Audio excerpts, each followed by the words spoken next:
Here with today. Reid Hoffman. And what was your business? I'm the co-founder of LinkedIn. You co-founded LinkedIn? Yes. In what year? 2003, but AI startups now. So you're getting into AI right now? Yeah, well, I've been in AI since I led the first round in OpenAI. So I've been in AI a bit. So let's go back to those early days when you're building LinkedIn. What was that initial moment that you knew that this was the thing that you were going to go all in on? What was that first moment building LinkedIn when you knew that, okay, I'm burning the boats, we're going all in on this thing right here? Well, actually, because I'd learned from social net PayPal, et cetera, you burn the boats early. You don't get confidence and then burn the boat, you go. Why do you say that? The kind of key element of risk is take a risk that other people won't take that might fail, but if you win huge. You weren't afraid of failure though? No, but everyone's a little afraid of failure, but I knew that I could survive failure, that I could play again. That's the key thing, is make sure that you can play again. So how did you find yourself believe to go make billions of dollars? I think it was that I had a good sense of I knew what strategic game I was playing, and I knew I could play multiple times, and I knew that doing software things within Silicon Valley was a very good place to be doing it. If I was in New York, I might have been doing something else, finance, etc. If I was in LA, I might have been doing media, but no, this is the place where you can do software. Now you started LinkedIn in 2003. Yes. Was that during a time where a lot of people were doubting the fact that those social networks would actually be prevalent years from then? Well, everybody in Silicon Valley thought the consumer internet was done. It was only like Amazon and Google and PayPal and so forth. And then actually, in fact, they thought it was enterprise software and clean tech. So it's like, oh no, the internet's over. And by the way, what do you do in this business thing? Is that like Friendster, but for business? What is that? So you had a lot of people that were telling you no, I'm sure. Oh yeah, no, more than 2/3 of my smart friends thought I was going to be a complete failure with LinkedIn. Actually? Yes. Why did you not listen to them? Well, you do. You want to go to people and you want to say, what's wrong with my idea? Why will it fail? So they give you permission to do that. And then what do I know that they don't know? Because if you have a good theory of that, that's the chance that you might have something that's really amazing. So what was it that you knew that they didn't know? The most common feedback was a network property. First person in, no value. We know each other now, no value. We already know each other. So no value, no value, no value. How does the thing ever grow? And I knew I could get it to grow even when people didn't actually, in fact, have any value in the system at the beginning. Did you come from a family of entrepreneurs? No, actually, I came from a family of civil servants. So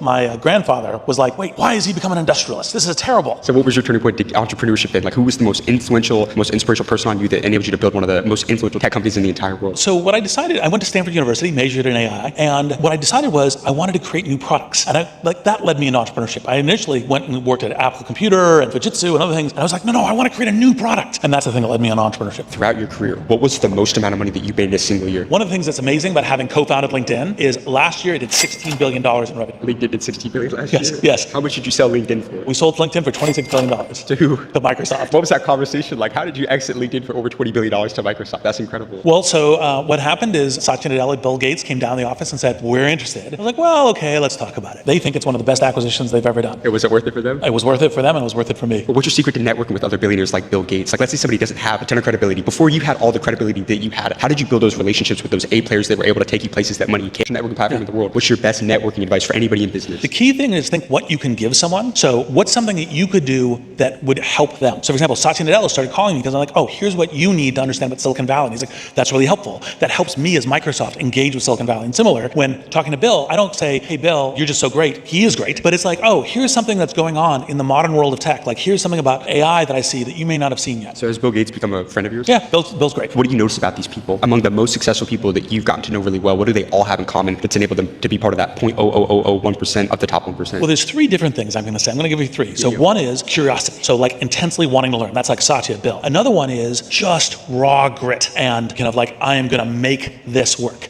right? This is a whole stack of different people, but for example, Patrick Collison or others. Then the last one is kind of understanding what do I understand about the world that other people don't understand? And that's a little bit for example, frequently Peter Thiel is the contrarian hypothesis. You think a lot of networking is bullshit? The networking is bullshit. That's kind of hi, I'm Reid, here's my business card. The thing that's real is forming connections where actually, in fact, we are really helping each other. What's the biggest mistake you see people make when they are trying to network with other successful people? They ask for something versus offer something. So it's like, hey, what can you do for me? That happens all the time for people. It's like, no, here's something that could be useful to you. And by the way, maybe you're wrong, maybe it's not useful, fine. But when it is, you get attention, you get the beginnings of a relationship. You were talking about 2/3 of the people that had told you no in your network. Yes. You were part of the PayPal mafia. Yes. Can you explain what that is to people that don't know? I always say PayPal network, but PayPal mafia is sexier, so people really go with it. And it's basically the crew of people who turn PayPal from an encryption system on mobile devices to a worldwide payments network. You were a huge role in PayPal getting acquired for $1.5 billion from eBay. What's your best negotiation advice for any entrepreneur in business right now? You've been at the table with some very heavy hitters. Give me your best negotiation advice for anybody in business. So the way to think about it is companies are bought, not sold. So if you're selling, you have a problem. You want them to come in and buy you. So the question is, how do you get that to be their idea that they are coming to buy you? I hadn't heard that perspective before, that they're bought, not sold. Yes. How did you get in that mindset shift? Well, it's because part of the thing is it's like the dynamic. If you show up just like you show up to a venture capitalist and you say, hey, I'm trying to sell you on this thing, then the person kind of rolls back and okay, now this is me being powerful. You're trying to sell your company to me. Whereas oh, well, I could be selling to somebody else and I've got this thing that I'm doing. And it's like, no, I want that. You have to think of the psychology of the person. So I want you to think back to you throughout your career real quick. What is the best advice you ever got from a mentor? So weirdly, it's from my dad. And it was when I was was in high school. And he said the difficult thing about making decisions is that you reduce opportunity in the short term, because when you make the decision, you've chosen door A and not door B, but it's the only way you get opportunity in the long term. And what's the most difficult decision you made that paid off? Oh, wow. Probably starting my first company, SocialNet. And by the way, SocialNet didn't pay off, but it got me into the journey of doing it. How did you deal with that adversity? Because a lot of people, they see social media nowadays that it's all glitz and glamours and entrepreneurship, but you had some adversity, you had some failures at the beginning. How did you overcome that? How did you learn how to pivot? Well, what you want to be doing is saying, I'm not just playing a one-time game, I'm playing a multi-time game. And I'm expecting that I'm going to fail along the way, some. Because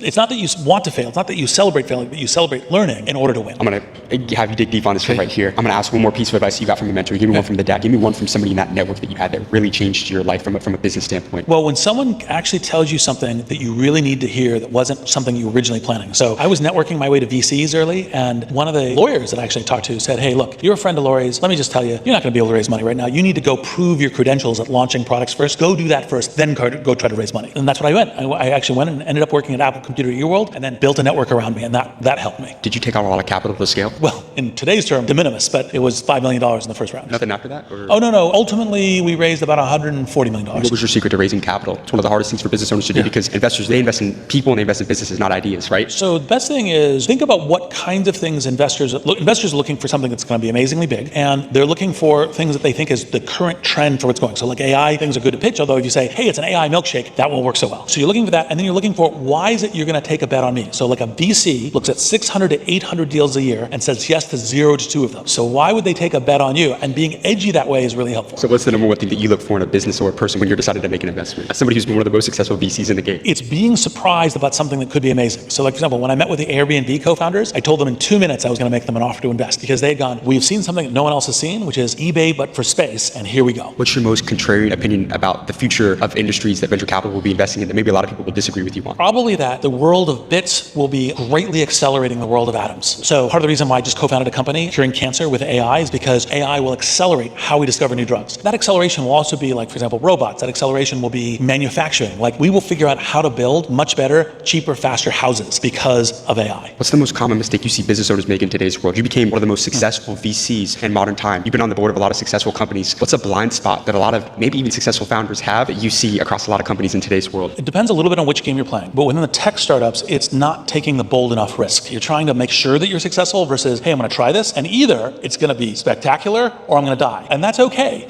or I'm going to die. You wrote a book called Blitzscaling. What is the most effective way to scale fast? The important thing to do when you're scaling, blitzscaling, going really fast, getting your company large, attacking a market, is to say, how do I make decisions in a way that I do not take my foot off the accelerator? It's like when you're driving, you say, am I going to get off this thing or not? The time that I can make the decision is by going full speed ahead. So you say, hey, should I go into this market? Should I launch this product? Should I hire this person? Well, what's the way that I do that? Not ever slowing down. Now, a lot of entrepreneurs, the reason why they struggle to scale is because they want to be that solopreneur. They want to wear all the hats themselves. Who is the most important to hire in any business? So one of the things that's most important to hire or partner with are the people who add their strengths against your weaknesses. So for example, I'm a creative problem solver. That's really good. I need people who run like all the trains on time, who are very operationally tight and buttoned down. And so you're looking for the person who is a right partner for you. How important is vertical integration to whatever business somebody's involved in? Well, it's important to know what game you're playing. And if the game is vertical integration, then to do it well. One of the things I got wrong is I thought we would have individual subscriptions as the primary business initially, and it was enterprise. And you pivoted. And the way we learned it is we said, look, when we launched individual subscriptions, we had companies coming to us saying, we'd like to buy. And we're like, the companies are coming to us. Customers are coming to us. All right, make a slide deck, complete image, and send it out saying, this is the product we're building. And the sales guy came back with purchase orders. And we're like, okay, we're building that product. How old are you now? I'm 57. How old were you when you became a billionaire? Probably 38, but I'd have to really go look at it. So if you had to start from zero and you had 1 year to make $1 billion and your life depended on it, what would you do?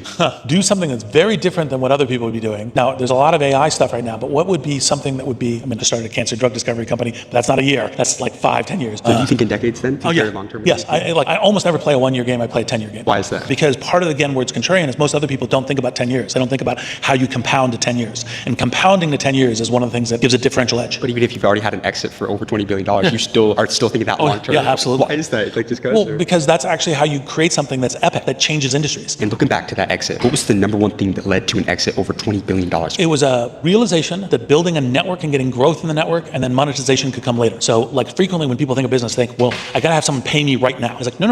Actually, like build the network and then the business will be built on top of it. So was the grind to become a billionaire worth it for you? Yes, but also not just the money, it's the changing the world through the product. One more message for the younger generation aspiring to become successful and a self-made billionaire like you. Life is a team sport, not an individual sport. Pick your team. I love it. Reed, thank you so much, my friend. Pleasure.